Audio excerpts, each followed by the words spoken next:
জেনেভায় জাতিসংঘ মানবাধিকার পরিষদের ৬২তম অধিবেশনে পাকিস্তানের বিরুদ্ধে তীব্র ভাষায় বক্তব্য দিয়েছেন জাতিসংঘে ভারতের স্থায়ী মিশনের ফার্স্ট সেক্রেটারি অনুপমা সিং। অভিযোগ করেন, রাষ্ট্রীয় নীতির অংশ হিসেবে সন্ত্রাসীদের আশ্রয়, প্রশিক্ষণ দিচ্ছে ইসলামাবাদ। কাশ্মীর প্রসঙ্গে দাবি করেন, জম্মু ও কাশ্মীর ভারতের অবিচ্ছেদ্য অংশ। এ নিয়ে পাকিস্তানের উত্থাপিত অভিযোগ ভিত্তিহীন ও মিথ্যা। সিন্ধু পানি চুক্তি নিয়েও প্রশ্ন তুলেছে ভারত।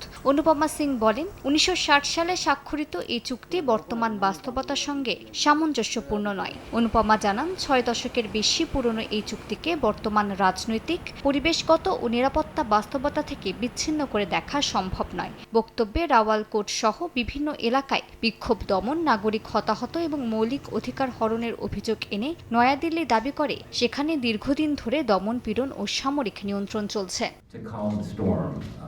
এদিকে আজাদ কাশ্মীরকে অস্থিতিশীল করার ভারতের চেষ্টা ব্যর্থ হয়েছে বলে দাবি করেছেন পাকিস্তানের প্রতিরক্ষা মন্ত্রী খাজা আসিফ। তার অভিযোগ, কাশ্মীরে কিছু গোষ্ঠী ভারতের নির্দেশনায় কাজ করছে, আজাদ কাশ্মীরের মানুষের দীর্ঘদিনের ত্যাগ ও সংগ্রামকে উপেক্ষা করছে। একই সঙ্গে পাকিস্তানের সন্ত্রাসবাদের পেছনে ভারত ও আফগানিস্তানের মদত রয়েছে বলেও অভিযোগ করেন তিনি। পাকিস্তানের প্রতিরক্ষা মন্ত্রী হুঁশিয়ারি দিয়ে বলেন, ভবিষ্যতে ভারত যদি কোনো ধরনের দুঃসাহসিক পদক্ষেপ নেয়, তাদের শক্তিশালী জবাবের মুখোমুখি হতে হবে।